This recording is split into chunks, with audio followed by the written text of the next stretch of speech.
Old folks peeking. Somebody bitch get fucked this evening. Gucci got close, that's the slang in Cleveland. I'm so gangster, he's so corny. I'm so hood that your bitch got horny. Cooking up a brick, say I'm 30. Hey, welcome back to the Back Porch Podcast. Hey, we appreciate everybody for tuning in again. We got some special guests, you feel me? Co-hosts on screen. I'm gonna let everybody introduce themselves. Here we go. Alright, my name is CJ Lotto, man. Some of y'all might know me. You know, if you do, you know, you know. If not, you know what I mean? Check out my music and shit on Spotify. I'm on SoundCloud too. You know what I'm saying? Here in Okinawa, Japan. Lovely place. Shout out your Instagram too. Oh yeah, my Instagram, CJ_Lotto. Say less, say less. My name is DeAndre. I'm a local artist out here as well. Here to co-host with our brother Lotto tonight. Y'all can follow me on Instagram at KIJANIKAMARA. I'm also on SoundCloud as well under Dre Washington, so y'all can check out my music. Wait, that's Washington for real? Same shit.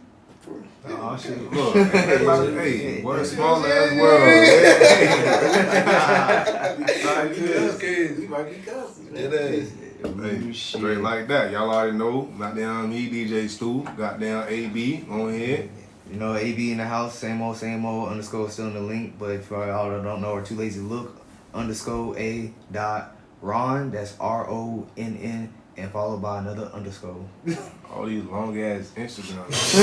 I need to shorten that shit, man. I'm like, Hey, here we go. You like where you come from, like your age, like give them a little bit of a rundown before we get into the deep detail. Okay. CJ, you know what I mean? From motherfucking Florence, South Carolina.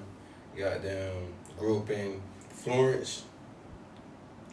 I grew up in the suburbs, but I knew like hella people from the hood. So, me being the type of person I am, wanting to hang around my friends and shit, like that's what I do. I hang around my friends, ended up doing some off the wall shit, you know what I mean? Like, it is what it is, you know, I was young, 18, 17, you know, it is what it is. But now I'm 28, you know, grown ass man now, born September 15, 1996. Shout out to my 96 babies that's out there. Alright. You know what I mean? Salute to everybody. all right, so you know, you touched on a very kind of, I would say, taboo topic in hip hop. You know, saying that you come from a suburban area. You know, and how would you? I mean, where did you, I guess, get that confidence as to like where you can say that freely without somebody being like, oh man, this nigga fake, this nigga don't know like anything street related. You know what I mean? True, I feel that. I mainly say that because of the simple fact, like, me seeing how a lot of my friends like was living and shit, like, me personally, I couldn't feel the confidence to call myself their friend if I wasn't around that situation and if I didn't know what they was going through. Yeah. So, granted, I put myself through a lot of situations. So I did that to get, like, you know, like a better vibe or a better feel of who they were, what they were going through, so that way I could have better advice to give them. Yeah. You feel me? Yeah. So that's what I did and shit, bro. I slept on the couch and shit with hella roaches in the crib, like everything. Like I wouldn't even go home. Like you can probably ask my pops. I could call my pops up and he'll tell you himself. Like I was never really home. And you, like once I got my license when I was 17, right? And since then I was just like, as soon as I got the whip, bro, I was always gone, bro.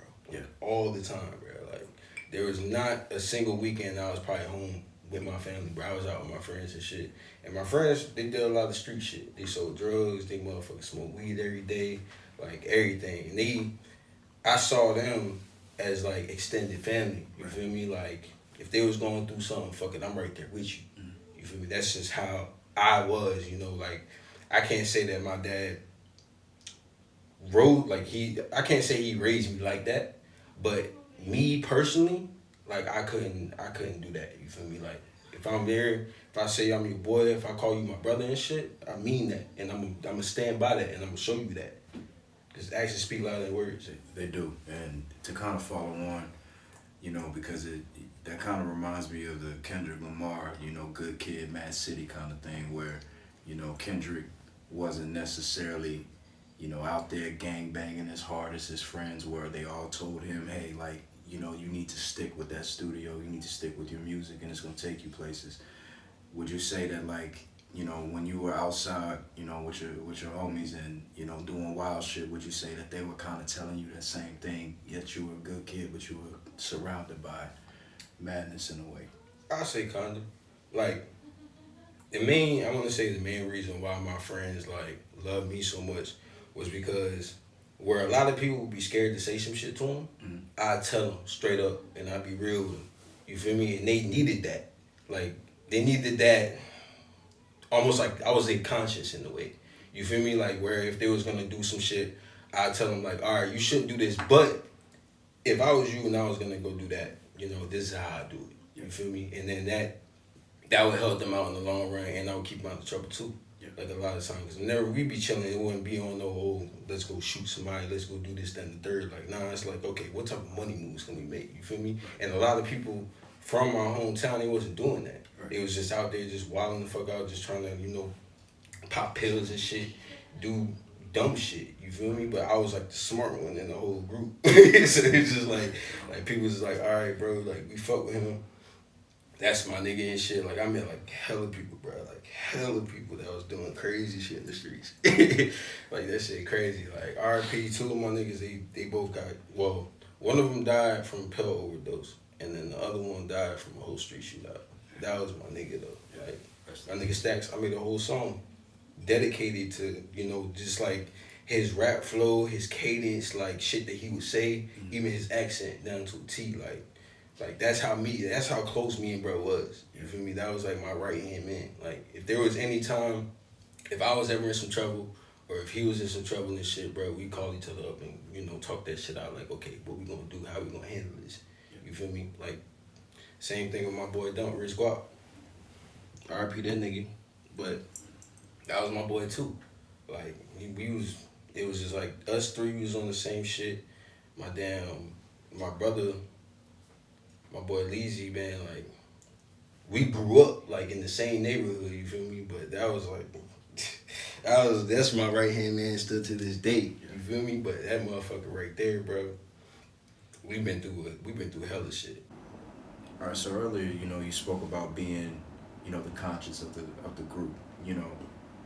I guess, like, when exactly, like, was there like a key moment where you realized that you were kind of like, I would say, the brains of the operation, as well as, like, kind of separating that stereotype as to where, like, people look at us as just, reactionary, violent first. Was there a point, I guess, in you and your homeboys, when y'all were out there wilding, where you were able to, like, pull back the reins and say, hey, like, we should go about this a more productive way, opposed to, the stereotype that we react and just want to shoot everything, you know what I mean? Like, yeah. Was there, like, a key moment where, you were able to just kind of be that conscious, or when you rose to that and they all recognized that, and be like, yo, this, like, let's talk to Lotto first before we, do something stupid? Alright, so I remember when I was younger and shit, there was a group of niggas that was called Loot Boys and shit, right? Fucking there was one day when I had met up with this dude named Big Sean. We go up in the motherfucking trap and shit. Granted, we smoking and everything, and we had exchanged contact info, and he was like, yeah, slide back through tomorrow, come scoop me. So I slide back through the next day, go to pick him up and shit, and his grandma came outside, but I didn't know who it was. It's just a random person knocking on my window or whatever. So I'm like, what's up? Roll down my window and everything. She like, yeah, Sean ain't coming outside. And I was just like, you sure? Because right before that, he had texted me like 5 minutes prior to that, and he was like, yeah, he's about to be right outside. He's just handling something. So I was like, yeah, you sure? Whatever. So she was like, yeah, I'm sure. Like, you know who you talking to? I was like, no, I don't. I was like, to be real with you, I don't. I was like, he just texted me and said that he was going to be outside. So that's why I'm sitting here waiting. So she was like, yeah, nah, you're not going to be out. So I was like, you sure? She was like, you going to keep asking me the same question? I'm like, all right. You know what I'm saying? If you say you're not gonna be out, all right, cool. So the next day or whatever, I get a text from my boy and shit. He like, yo, slide through and everything. We gonna play ball. So slide through and everything. The shit turned out to be like a whole initiation. You feel me? They had me run the fade with this one random dude. That dude talked up like I was talking shit about him and his girl or whatever. So fight dude for 30 seconds, whatever, beat his ass and shit. Go apologize to Sean's grandmother and shit. And then after that, you know, they was trying to put me on, like, you know, licks and shit to hit one. Hit one. Then the next one was like high stakes. You feel me? And I was just like, yo, like, this shit involved, if there was people in the crib or people in the situation, if we slid, one of us really might have to catch a body. You feel me? And I was like, okay, if that's the case, I'm down. But do we know if anybody in the motherfucking strap? Do we know how many people in the shit? Like, you know? No. The answer was no to all of that shit. So I'm like, so you really telling me that you about to have hella motherfuckers risk not only their life, but their freedom for a situation y'all don't even know about? That y'all really don't got all the info about? And it was like,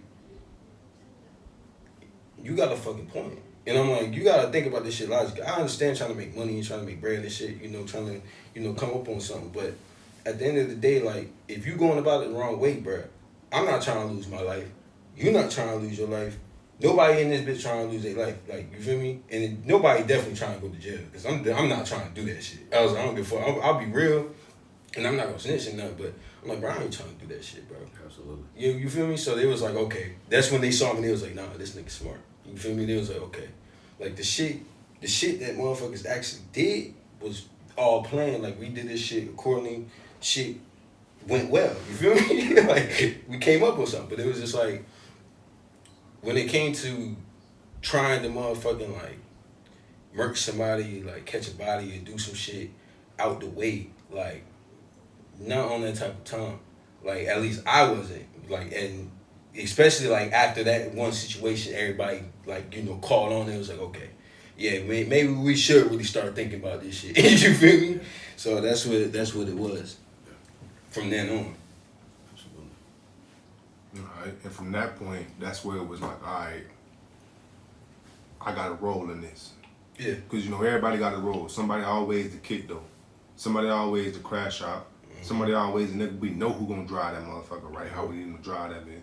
Somebody who you know you can call when you get drunk. Everybody got a role, you know what I'm saying? And a lot of times it ain't discussed.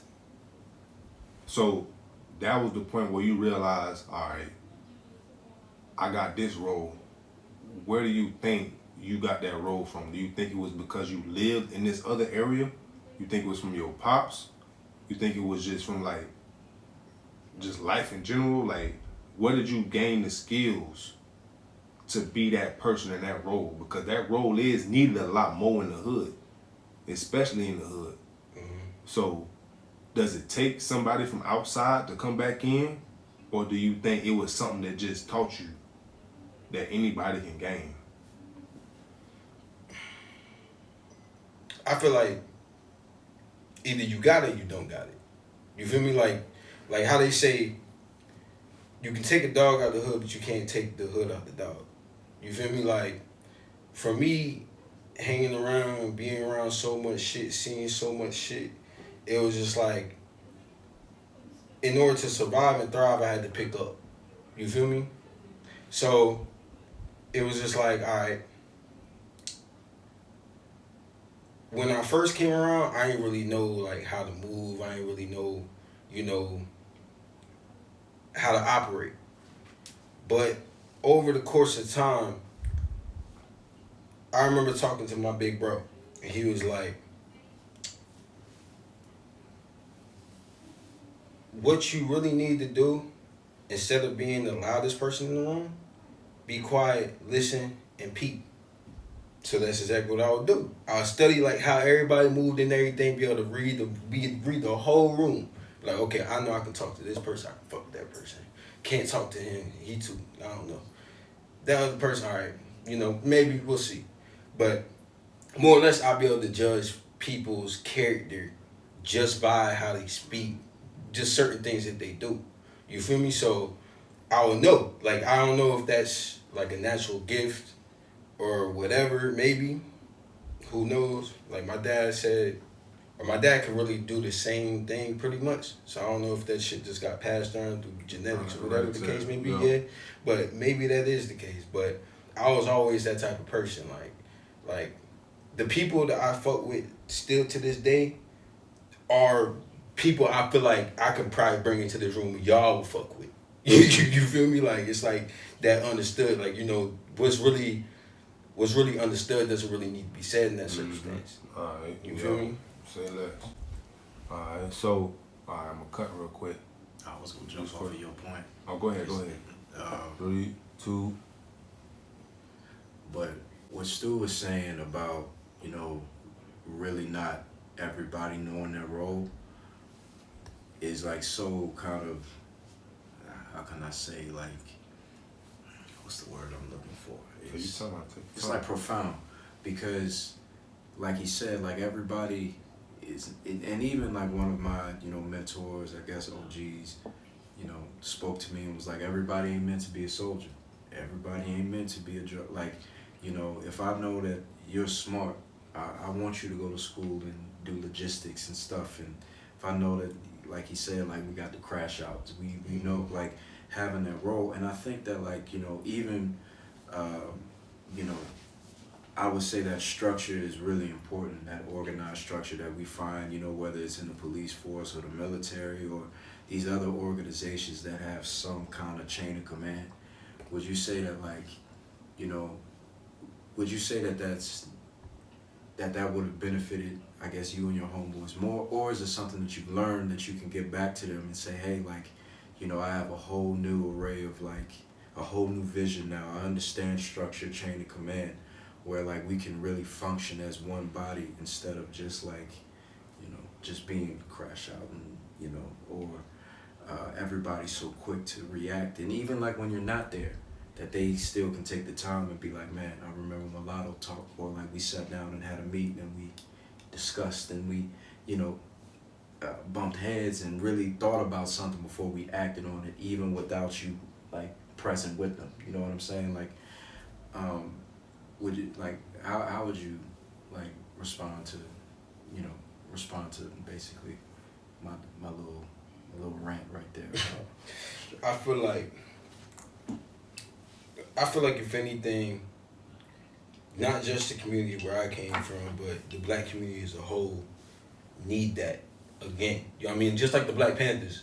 You feel me? Like, if the Black Panthers was a bigger organization than it was, if it still, you know, steadily continued to grow, if people, you know, tried to put other people on it, you feel me? Like, I feel like the community as a whole would be in a whole different standpoint than what it is now. Absolutely. You feel me? Like, one thing I know is back, like, even back in the day when I was younger and shit, street code was different than it is now. Yeah.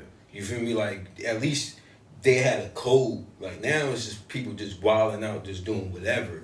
You know what I'm saying? But back then, if you try to wild out, you have repercussions behind that, even behind your own peoples and shit. You feel me? And that's how that shit should be. Yeah. Rather than everybody just every man for themselves, like people from their own shit, killing their own people and everything, people turning against each other, bro. That's not what everything was founded on anyway in the first place. And it even goes back to the Black Panther, you know, standpoints and everything. Like, if you one of the brothers in the room, you one of the brothers, bro. You don't go against one of your brothers, bro. Yeah. At all. You stand by them, no matter what situation y'all might be in, no matter y'all differences. You know, as the main thing is, like, this right here. You feel me? Like, it's like, bro, like, now this shit's lost. Like, if it was like the military, like, not to a T, but to where it was like, okay, in the military, one thing I noticed is that you have respect for your superiors, even if it might be a little, but you have that respect for them. You feel me? Yeah. They don't need to go out and do something to prove that to you. Yeah. It's like you have that respect just right there because of the rank. Yeah. You feel me? If it was that way in the black community, bro, it'd be so much different. Yeah. But people don't even respect their elders now. You know what I'm saying? They really don't. shit, I'd be damned if I ever cursed or said anything crazy in front of my grandmother, I immediately apologize on the dime. On the dime. And it's not because that's your real, but what you saying? it's not because of the fact that I'm afraid of what might happen. It's because of the respect. You feel me? Because I'm like, damn, like I've never seen my grandmother curse in front of me unless it was warranted. Yeah. You know, like, and it was just like, okay, bet.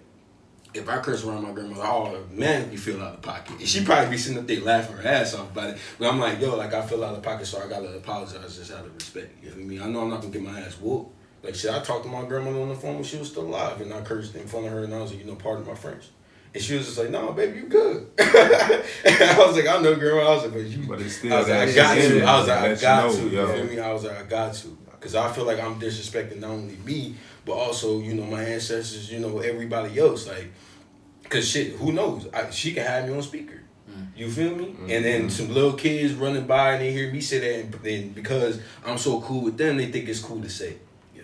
Nah, you can't have that, man. You feel me? All right. It was like a brand new club. We just opened up, fresh out. And me and him went there first day. They opened and we met Prince, DJ Prince. Okay. Met Prince before he got as big as he is now. Yeah. So fucking from meeting him, he introduced us to City. And then City was the first person that had me get an event out here. Like he set up the whole event at what's we call it? At Live House Mods. And that was the first performance I had, bro. I remember having stage fright and everything, throwing up backstage, all that shit, bro.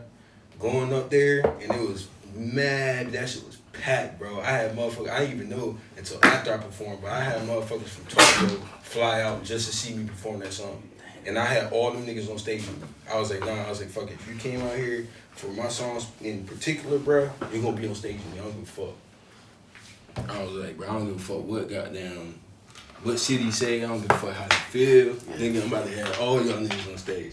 So that's what happened, bro. We was grouped the fuck up. I still got the damn Snapchat. And I was mad because we ain't had no professional motherfucking videographer. City saved that shit for the artist that he was trying to promote. But you a bad influence, bro. Wow, damn. I was hoping niggas wouldn't say that shit, that bro. Shit was packed, bro.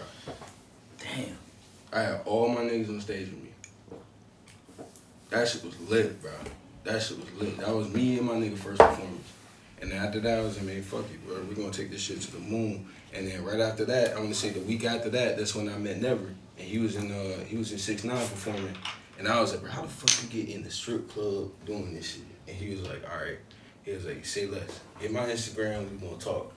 And then we just started talking this shit, and we was just cool since then. Speaking of performing at a strip club, bro, if I could perform at a strip club, I know the owner of 6ix9ine, Chi-Chi's, what's it, No Pose, same owner of 6ix9ine. Fucking, cause I used to work security at Chi-Chi's. Yeah. So, and then, what's the other one called? I know the one in Madam Wu, the Osaka and Tokyo Madam Wu, I know the owners. Yeah, we finna go fuck that shit up. I would say, if you wanna perform at Chi-Chi's, I know for a fact that, or at least I think now, City is the one who hosts a lot of events and shit at Chi-Chi's. With the R&B at Dark. You know what I mean? Like, cause I remember, what's the bro name? I remember his bro. Wait, hold on, Stu. Cause I can just hear this nigga. Wow. You alright? Yeah. He leaned too far. You know, it's Japanese, more. Japanese ain't but so big. Yeah, that bitch big. That's what I'm saying. Especially on the island, bro. Everybody gonna know that. You only like 8 pounds over. Oh yeah, Mickey. You want something different or? I gotta see if I got. No, I haven't seen him yet. Yeah, that's crazy. Yeah, but you, I promise you bound. If you don't speak, you bound to at least run into him. That man is everywhere. But it is what it is. All right, fuck that. Hey, get right. All right, goddamn. Next segment, just to recap. Goddamn, how important is the OGs to the modern day society? You can use references back. You know what I'm saying? Whatever, how you want to answer it. Yeah, I got full creative. What that shit was? Creative control. You got full credit control like Kanye West. You know what I'm saying? Hey, already 3, 2. Hey, welcome back to the Back Porch Podcast. We got another question. This question to both of y'all, real quick. Tell you the truth. I want to know, based on the conversations we just had, how important do y'all believe OGs or the OG status is to the modern day society and the modern day youth? I say modern day youth now, it's not as important. It really isn't. Like, it doesn't really have as much impact because, one, a lot of OGs or a lot of people that they probably should consider OGs now are not present. And if they are, they don't have the respect for them. This is what it is, because they feel like they making moves, they doing this, they doing that, more than what the OGs is doing, because a lot of OGs now, they move, from my understanding, the OGs that I knew, they was moving away from the lifestyle. You know what I'm saying? Like, or trying to better themselves. They was always thinking about getting to the next level. To get out. Yeah, Get out you know the what I mean? hood. Like, get out the whole system, get out the matrix, whatever the fuck you want to call it. They trying to get up out of that and trying to elevate themselves. Now, it's like you got, I'll say one particular thing that affects the mindset is mainly the music. You got so many young people listening to music, seeing all this stuff, you know, on social media, wherever the case may be, and it's like that is so glorified in their mindset where it's like, okay, if somebody else talking about something completely different, they not listening. They're not listening. they just not, bro. They not soaking up knowledge like how me and you might, you feel me? They're not doing that. It's like, okay, it's one way or the other, which is crazy. I mean, So how do you feel if a Hold OG? on. Let Dre answer the same question, right?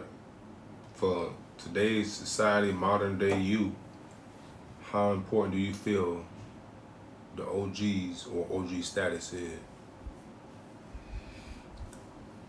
I think it's useless in total because I mean it even happened with a more well-known case with Nipsey Hussle. You know, Nip as OG? No, the OGs was the ones who plotted and hated on Nipsey that led to his downfall. yeah. For real? Oh, absolutely, Mm-hmm. absolutely. Yeah, no, that is a fact. Yeah, That is absolutely. 100% fact. He was killed in his own neighborhood, right in front of his own shop. Yeah, that wasn't A-Tray gangster territory. That was his territory, his shop. But I mean, imagine, because somebody that makes it out the hood or makes it out whatever situation that they in, give back to the community, whatever, right? That OG is still there. But if I pull up, right, I made it out, and I'm from whatever set that I'm from, I pull up with a Hollywood bitch in the front seat, gold chains all on my neck. Who you think the youth is gonna look at? They gonna look at me. Man, damn, Dre got a Hollywood bitch in a Rolls Royce. Oh shit, they gonna jump off the porch to come talk to me, while the OG's sitting back hating. Oh, this nigga think he bigger than the hood, and that's what happened. And I feel like it happens more often than not. I just think Nipsey is a more popular case. And to build off of that point, I think our generation get a lot of the flack. Oh, this generation is not respectful and so on and so forth, is because I feel like, well, who raised us? We didn't just pop up out the womb grown doing this shit. We had to watch something and see something. So we saw the hate that they had for each other, and so we just reciprocated it. I feel like we need to look back at what was before at the end of the day. And as far as OGs is concerned, and this might be controversial, but what are we looking up to exactly when in the term of OG? Because we're so quick, or the OGs in their heyday was so quick to spin the block, kill each other. They kill people that look like us. They ain't kill, the motherfucker in the goddamn all-white robe burning crosses in black people's yards. or the police officers that beat the shit out of Rodney King, or choked out, or just who was that sister that just got her brains blown out? Oh, I know exactly For the what you're boiling water. With the boiling water. Mhm. I rebuke you in the name of Jesus. Yeah, Dropped the man, pot of water man. and blew her Yeah. brains out. Where's the OG that would slide on that? But all shit, they'll slide behind me disrespecting some other nigga's bitch, and they'll kill my whole family. But that white boy been raping our women since we first arrived on these shores. Our ancestors did as slaves, but nobody rides behind that. So what exactly are we looking up to? Serial killers that kill people that look like us. Ain't that other side. And so like to me it's useless to me to have that title. I'm an OG of what? A block that I killed for, that I put people on, but I own no fucking property in that neighborhood. That the white people or the wealth came in and gentrified it. Now they buying up all the property. So where can Body in his placement, racing to the damn cash, not complacent. Gun tuck, buy a nigga gun, nigga loaded up, sitting with a cup that bubble up like peroxide. 4 guys in the damn ride, looking too fried. If it's beef, I'ma keep it street. It be like 5 guys in the heat, couple magazines.